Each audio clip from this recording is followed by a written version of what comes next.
Hello, ako to si Jenny Rose Samantha Kitty. So dito muna ako nakitulog kina Michelle kasi pulis si mama. Pumunta siyang India.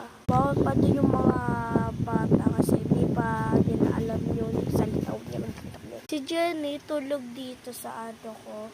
Yeah, tignan ko. Diba sabi ko sa inyo, ito yung cellphone ko guys. Tingnan pa rin. And sabi guys sa akin ni Michelle, pumunta daw dito si Amara Jordan para daw kunin yung ano niya, yung order din Michelle. Grabe naman niya Michelle, bakit ka nagpa-order ng ibang bansa? Ibang bansa siya guys, pero siya ano kasi mayaman sila guys, promise naman, mayaman sila.